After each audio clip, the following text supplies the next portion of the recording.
This is the evening news with Ivan Leung and Danielle Staniskov. Good evening, I'm Ivan Leung. And I'm Danielle Staniskov. We begin tonight with the Barnett government's cabinet reshuffle. 5 new ministers were sworn in, along with 5 new parliament secretaries appointed. Mike Nathan, Ken Bastian, Tony Simpson, Joe Francis and Albert Jacobs also become new ministers. On the other hand, Mary Cowper, Robin McSweeney and Simon O'Brien are leaving cabinet. State political editor Shibs has more. Premier Colin Barnett announced on Wednesday morning the state government's new cabinet, welcoming 5 new ministers to the front bench. And they were sworn in Thursday morning right here at Government House. 5 new ministers will join his revamped cabinet. Ken Bastian will become the new Minister for Agriculture and Food, while Mike Nathan will take the portfolios of Energy and Finance, along with Citizenship and Multicultural Interests. Tony Simpson is the new Minister for Local Government, while Albert Jacob will be the new Environment and Heritage Minister. Joe Francis will take over as Minister for Emergency Services, Corrective Services, as well as a new portfolio of veterans. Mr. Barnett reiterated his confidence in his government by saying he believes the Liberal National Government has always been a strong and stable government, praising his ministers as good decision-makers with the highest ethical standards. This is now the formal start of a second term in government. It is a fresh start, new faces in cabinet, new faces as parliamentary secretaries, and I look forward to what I believe will be continuing good government for the people of Western Australia. He also took time to express his sympathy to Simon O'Brien, Robin McSweeney and Murray Cowper, who lost their portfolios. In particular, Mr. Barnett described Mr. Cowper as unlucky for not retaining his cabinet post and denied it had anything to do with an investigation into illegal land clearing near a shack he uses at Wedge Island. Labour opposition Roger Cook has this to say. Well, what he seems to be doing is investing strongly in these young, inexperienced men, and that's why he's promoted them. What he's also done is relegated a range of women Liberal and National MPs as parliamentary secretaries. That speaks volumes to the sort of principles which really drive this government. I think Colin Barnett's going to have a big problem on his hands, because what he'll have is both Rob Johnson and Murray Cowper, who are senior parliamentarians who have had their ambitions thwarted, and the Barnett's going to have a really difficult time trying to manage those 2 particular customers. Shibs WAMN News. WA Labor's heavyweight member Michelle Roberts has secured election victory after winning by the smallest of margins, winning despite her main rival Daniel hostility from the Liberal Party gaining a huge swing. Queenie Lee with the details.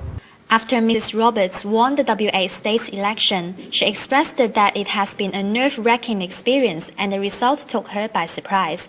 She believed that WA Labor's election loss is correlated with Federal Labor's bad performance and that Federal Labor will suffer ahead in September's federal election with the current direction. Whilst there's certainly not much support for Tony Abbott, it seems that Federal Labor certainly has been a drag on the vote in Western Australia. It has damaged the Labor brand in Western Australia. I expect that will be short-lived should we see the election of an Abbott Liberal government come September. When asked about her colleague John Hyde's defeat, Ms. Roberts complimented Mr. Hyde and said she was sad to see him go. Yeah, look, I'm very sad that John Hyde was booted out. The fact of the matter is he has been an excellent local member.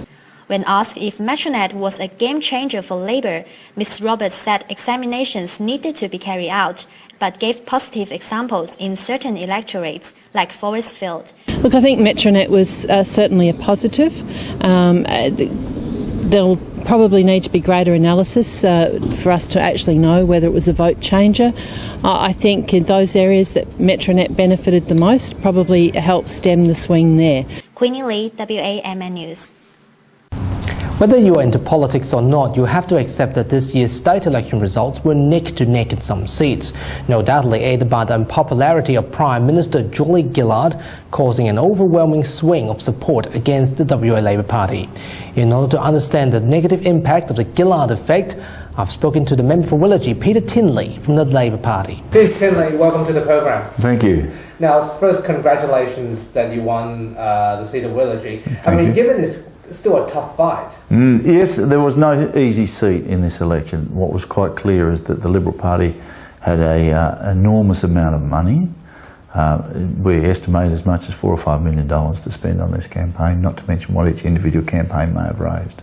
And also, basically, you see in this election, your colleagues, some of them quite experienced, actually got hit quite hard as well, Sure. or almost got knocked out. Do you believe it's a negative Gillard effect that's basically affecting the campaign in WA? I don't believe there's ever one issue in isolation. I think there's several issues in play here. There is no walking away from the fact that there are federal matters that influence the outcome and people's intentions. Again, I point to the fact that it may not be an anti-movement to the Prime Minister, towards the Prime Minister, but actually a move away from minority governments and hung parliaments. There's a real fear in the community that we're not going to give the politicians the decisive mandate they should have. The second issue is also, it is a first-term government. It's a first-term government that hasn't actually done anything, so it hasn't really offended anyone. There are a few things on the edges in relation to household fees and charges. That really did motivate a lot of people and a lot of people's anger, but it wasn't a vote shifter. But you have emphasised, your party has emphasised a few things during the election campaign: Metronet, the rising cost of living, and state debt. Do you believe that West Australians do care about the state debt given this sort of election response? Yeah, again, people's motivation at the ballot box isn't necessarily around those sort of deep economic issues. It's about how it affects their lives individually.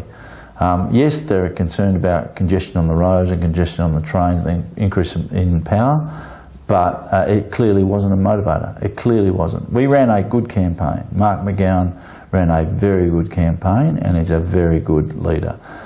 So there was nothing from the campaign per se that would tell me there was going to be a result like we had.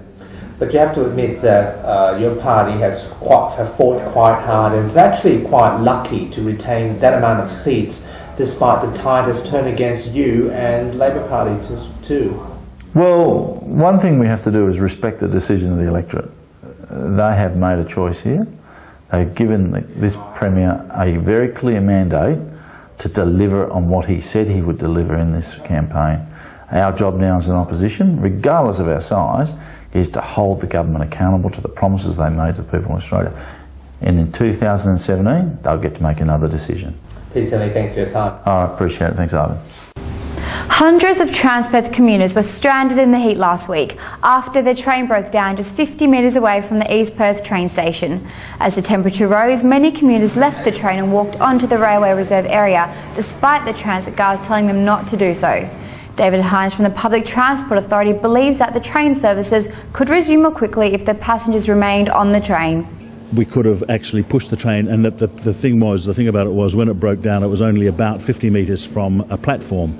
We would have been able to push the train to that platform, discharge all the people quite safely onto a platform, and then push the train further and got it into a siding. So we would have resolved the matter within about 15 minutes. But as soon as people got out of the train onto the railway reserve, for safety reasons we couldn't run any trains at all, so that's what stopped it. The West Australian Symphony Orchestra has attracted more than 5,000 citizens to see their free concert in Cockburn. The large crowd were also treated to a viewing of the finalists of the Cockburn Idols competition. Also performing that evening, Timothy Seow with the details. The city of Cockburn held their annual regional concert last Saturday at Manning Park and attracted a crowd of over 5,000 people. As part of the city's Summer of Fun events, the concert enjoyed activities that included games, performances by local artists, Cockburn Idol, and also a special performance by the Western Australia Symphony Orchestra. Cockburn City Mayor Logan Howard shares with us more about what Cockburn Idol was about. Cockburn Idol, it's an opportunity for young people and young adults to participate in the Cockburn Idol competition, which basically allows them to perform in front of large audiences, and we have a selection panel who then pick those who are the best to come through into the next series of finals. Apart from the wonderful performances by the Cockburn Idols, Mr. Howard was extremely satisfied with the performance put up by the Western Australia Symphony Orchestra. And I'm very pleased with the conductor Peter Moore and vocalist Ali Bodycoat was there, and sung some absolutely wonderful songs. And of course, Andrew Horrobin was the MC on the night, and he really brought the whole show together. The annual regional concert is set to take place again next year on the second weekend of March. Timothy Seow, WAMN News.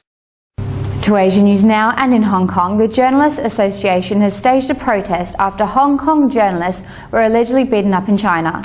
They marched around the Chinese liaison office and threw their petition letters over the gate, with demonstrators demanding that the mainland police and the Hong Kong chief executive investigate the matter. Ivan.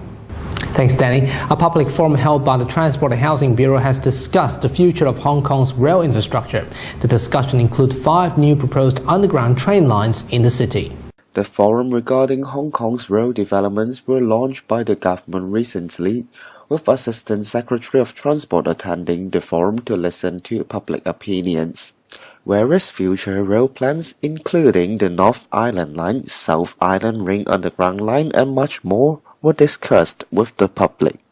With the increasing public transport demands, there's been huge outcry from the public to speed up the rail infrastructure construction in the forum. Aaron Key, WAM News.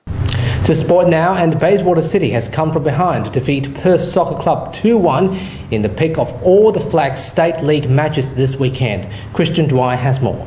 Bayswater City and Perth SC met in a great clash this weekend between 2 heavyweights of the All Flag State League. The home side went on the attack, and on the 18th minute, they found the back of the net courtesy of a Daniel Machevsky goal.